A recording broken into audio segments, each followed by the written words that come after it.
He appeared in a photo that didn't exist. Looking right at me. His face was blurred, but I knew for certain, I had never met him. So why was he watching me? I don't believe in ghosts. I'm a detective, not a ghost hunter. My job revolves around facts, evidence, logic. But this case, it was different. It all started with a routine assignment. Lauren Bailey, a young woman in her late 20s, hired me to figure out who was stalking her home. She lived alone in a modest two-story house on the outskirts of Pine Creek, Massachusetts, a town so small it barely registered on most maps. When she first walked into my office, I noticed the dark circles under her eyes immediately. Her hands trembled slightly as she placed her coffee mug on my desk. "I know how this sounds," she began, her voice barely above a whisper. "But someone is watching my house. Every night. I've heard similar claims dozens of times in my 15 years as a private investigator. Usually, it's nothing, tree branches casting shadows, the neighbor's cat, or sometimes just anxiety manifesting as paranoia. But something in her eyes made me listen more carefully. I see a shadow behind my window. Always the same figure. But whenever I approach, there's no one there." Her voice cracked slightly. "I've called the police twice. They found nothing, and now they think I'm wasting their time." "How long has this been happening?" I asked, jotting notes in my worn leather-bound notebook. 3 weeks. Always between 3 and 4 in the morning." She leaned forward. "Mr. Reeves, I haven't slept properly in days. I'm starting to think I'm losing my mind." I took the case, more out of curiosity than anything else. "My name is Daniel Reeves, and I've built a reputation for solving cases others dismiss. Not because I'm particularly brilliant, but because I'm thorough and patient. I don't rush to conclusions."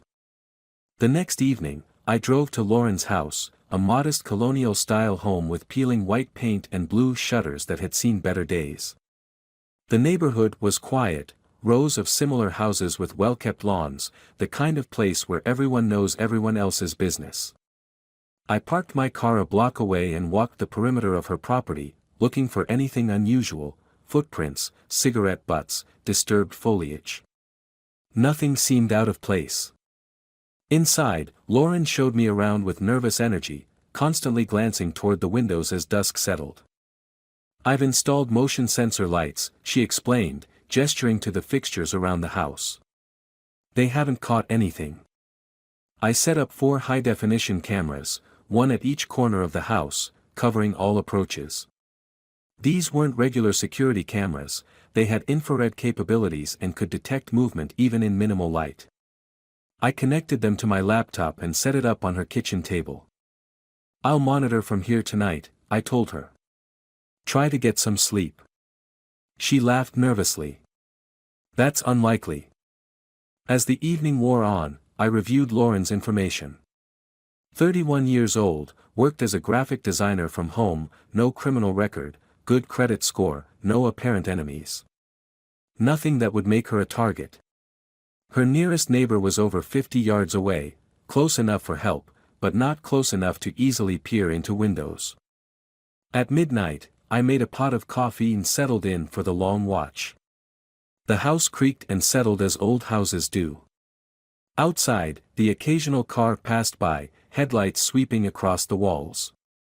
By 2 a.m., my eyes were starting to feel heavy, despite the caffeine. Then, at exactly 3:14 a.m., I saw it. On the northwest camera, a figure appeared. Tall, wearing what looked like a long coat. The image was blurry, not because of my equipment, which was top of the line, but because the figure itself seemed to waver, like heat rising from asphalt on a summer day. The camera's image flickered, just for a second, and when it stabilized, the figure was gone. I replayed the footage immediately. 3 times. It was there, no question. I took a screenshot, zoomed in, adjusted the contrast. The face was indistinct, almost as if it had been deliberately smudged. But there was something about it, something that made my skin crawl. It felt like it was looking directly at me, through the camera, through time itself. I checked all entry points to the property. Doors locked, windows secure. No alarms triggered, no motion sensors activated. It was as if this figure had materialized out of thin air and then vanished just as mysteriously. Lauren appeared at the kitchen doorway, wrapped in a bathrobe, her face pale. "Did you see him?" she asked, her voice hollow. I showed her the screenshot. Her hands shook as she took my laptop. "That's him," she whispered. "That's exactly what I've been seeing." The next morning, I dug deeper into Lauren's background. Standard procedure, I needed to know if there was anyone from her past who might hold a grudge. Ex-boyfriends, disgruntled colleagues, old rivalries. Most stalking cases have mundane explanations. I met her at a small coffee shop downtown, away from her house. She looked marginally better in daylight, but tension still lined her face. "I need to ask you some questions that might seem personal," I said after our coffee arrived. "It could help identify who this person might be." She nodded, wrapping her hands around her mug as if seeking warmth despite the mild spring day. "Any recent breakups? Someone who might not have taken it well?" "No," she said. "I haven't dated seriously in over a year. My last relationship ended amicably." "Workplace conflicts? Someone you turned down, perhaps?" Lauren shook her head. "I work from home. My clients are mostly on the East Coast, I rarely even meet them in person." I took a different angle. "What about your family? Anyone who might have reason to check on you at odd hours?" Something flickered across her face, so brief I almost missed it. "Pain, perhaps. Or fear." "I don't have family," she said quietly. "Not anymore." I consulted my notes. "Your background check mentioned parents and a sister." Lauren's fingers tightened around her mug. "They died 10 years ago. Accident at Lake Shimmer." Lake Shimmer was about 30 miles north of Pine Creek, a popular recreation spot in summer, isolated and forbidding in winter. "I'm sorry," I said. "Were you there when it happened?" "Yes." Her voice had gone flat, emotionless. "We were in a boat. A storm came suddenly. The water was so cold." She paused, her eyes fixed on something distant. "I don't remember much. Just waking up on the shore. They found the others the next day." There was something mechanical about her recounting, as if she'd told this story many times but never fully processed it. I made a note to look into the accident reports. "Is there anything else I should know? Anything unusual that's happened recently, apart from the figure at your window?" Lauren hesitated, then reached into her purse and pulled out her phone. "Last week, I found this." She showed me her photo gallery. "I never took this picture." It was an image of her house, taken from across the street. But in the upstairs window, there was a face, the same blurred figure we'd seen on the security footage. "When did this appear in your phone?" I asked, my mouth suddenly dry. "I don't know. I was scrolling through my photos and there it was. Dated 3 days before I first saw him at the window." I asked her to send me the image, then excused myself to make a phone call. Outside the coffee shop, I contacted an old friend at the county sheriff's office. "Mike, I need information on a drowning at Lake Shimmer, about 10 years back. Bailey family." "Give me a few hours," he said. "I'll see what I can dig up." That afternoon, I drove out to Lake Shimmer alone. Early spring meant the tourist season hadn't begun, the lake was deserted, its surface a sheet of gray under the overcast sky. A wooden sign marked the entrance to the small park area, Lake Shimmer Recreation Area, no swimming after dark. The place had an eerie stillness. Pine trees surrounded the water, their reflection creating a perfect mirror image on the lake's surface. I walked along the shoreline, trying to imagine what had happened here a decade ago. A family outing gone wrong. A sudden storm. 3 deaths. An old wooden dock extended about 20 feet into the water. At its end sat a man, elderly, wearing a faded ranger's uniform, fishing rod in hand. As I approached, he glanced up. "Park's technically closed for maintenance," he called out, but made no move to stop me. "Just looking around," I replied, stepping onto the dock. "Beautiful place." "That it is," he agreed, turning his attention back to the still water. "But treacherous too.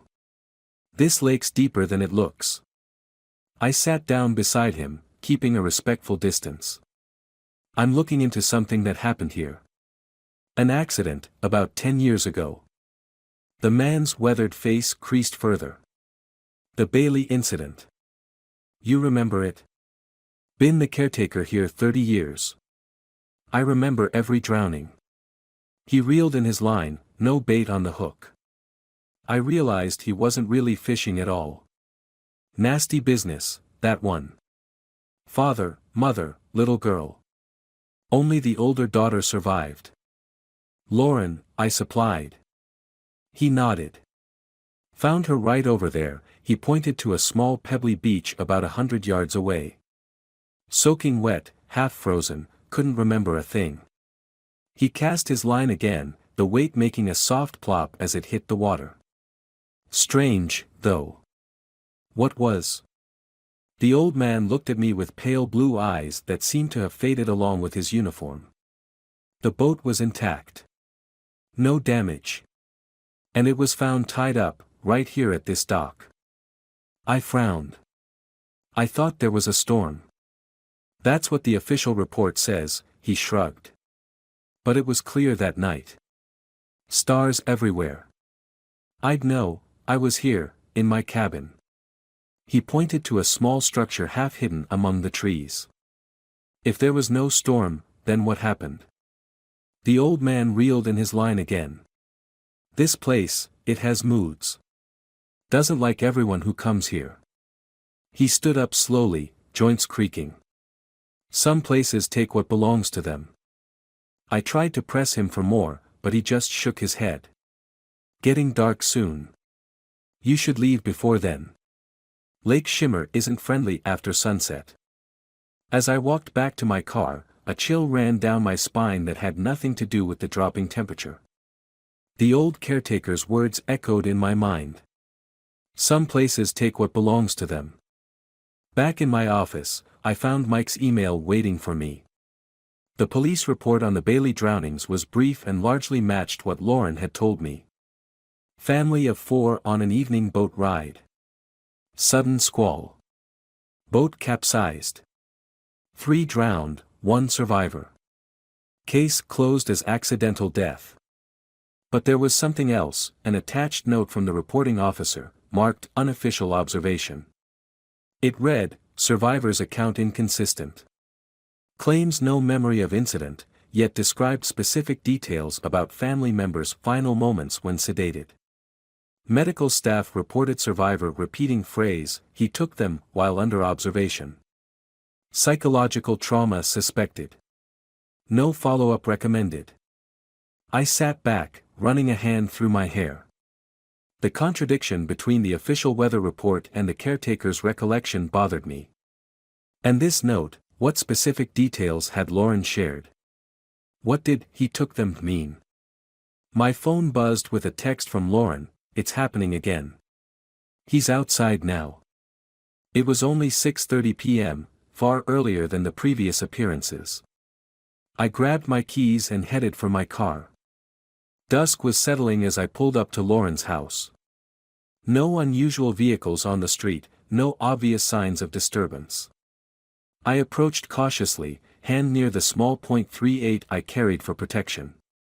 The front door opened before I reached it. Lauren stood there, pale but composed. "He was at the kitchen window," she said, letting me in. "Just standing there. Not moving." I checked the security cameras, nothing. Whatever she'd seen hadn't been caught on film. "Show me where," I said. She led me to the kitchen, pointing to a window that overlooked a small backyard bordered by a wooden fence and a line of thick bushes. I examined the ground outside. The soil was soft from recent rain, but there were no footprints. "Did you get a better look at him this time?" I asked. She shook her head. "Just a silhouette. Tall. Wearing a coat." I did another sweep of the property while Lauren waited inside. Nothing. As I returned to the kitchen, I noticed a framed photo on the wall I hadn't paid attention to before, a family portrait. Lauren, perhaps 10 years younger, stood with an older couple and a girl who appeared to be around 12. The Baileys, before the tragedy. "Is this your family?" I asked, although the answer was obvious. Lauren nodded, not looking at the image. "My parents and Lily, my sister." I studied the picture. Lauren had her mother's eyes and her father's determined jawline. The younger sister, Lily, was smiling broadly, a gap where her front teeth should have been. "You don't keep many photos around," I observed. It was true, for someone who'd lost her family, Lauren's house was strikingly devoid of memorabilia. "Too painful," she said simply. I understood that all too well. After my wife died 5 years ago, I'd packed away most of our photos too. Some wounds never fully heal, you just learn to live with the scar tissue. "I'd like to stay here tonight," I said. "Monitor the situation firsthand." Relief washed over her face. "Thank you." I spent the evening reviewing the case notes while Lauren worked on her laptop across the room. Around midnight, she retired to her bedroom upstairs, leaving me to keep watch. I checked all the security feeds one final time, then settled into an armchair with a clear view of both the front and back entrances. Despite my intention to stay alert, I must have dozed off. When I jerked awake, my watch read 3:12 a.m. Something had disturbed my sleep, a sound, perhaps. The house was silent, but I felt a prickling sensation at the back of my neck. The air seemed heavier somehow, charged with an electric tension. I stood, stretching stiff muscles, and moved to check the laptop. The security feeds showed nothing unusual. But as I leaned over the screen, it flickered. Just for a moment, but enough to make me frown. I tapped a few keys, checking the connection. That's when I saw it. Not on the security feed, but on my own laptop wallpaper. My background image had changed. Instead of the standard landscape photo, there was a new image, me, sitting in this very chair, asleep. The picture was taken from across the room, from a perspective that would have been impossible for any of the security cameras. And behind me, standing in the shadows, was the figure. Tall. Long coat. Blurred face. I spun around, scanning the darkened living room. Empty. My heart hammered against my ribs as I turned back to the laptop. The wallpaper was normal again, just the default landscape image. Had I imagined it? I checked the laptop's recently modified files. There it was, img_3142.jpg, created at 3:14 a.m., exactly 2 minutes ago. I opened it with shaking fingers. The image was real. Me, asleep in the chair. The blurred figure behind me. "Mr. Reeves?" Lauren's voice came from the stairway. "Is everything okay? I heard you moving around." I closed the laptop quickly. "Everything's fine," I lied. "Just checking the cameras." She didn't look convinced but nodded and returned upstairs. I reopened the laptop, intent on examining the image more closely, saving it to a USB drive for safety. But the file was gone. Deleted. I checked the recycle bin, the recent files, every folder on the system. Nothing. It had vanished as completely as the figure itself. I spent the rest of the night wide awake, eyes burning from staring at the screens and into the dark corners of the room. Nothing else happened. When dawn finally broke, I felt drained and unsettled. Over breakfast, I decided to take a different approach with Lauren. I need to ask you something personal, I said as she sipped her coffee. About the accident at the lake. Her hand stilled. I told you everything already. Not quite. I kept my voice gentle but firm. The police report mentioned that while you were sedated at the hospital, you said some things. About how your family died. About someone taking them. The color drained from her face. I was in shock. Traumatized. I don't remember saying anything like that. Lauren, I spoke with the caretaker at Lake Shimmer yesterday. I watched her carefully. He said there was no storm that night. Her coffee mug hit the table with a sharp click. He's mistaken. It was dark. Windy. The boat capsized. Then how did the boat end up neatly docked, completely undamaged?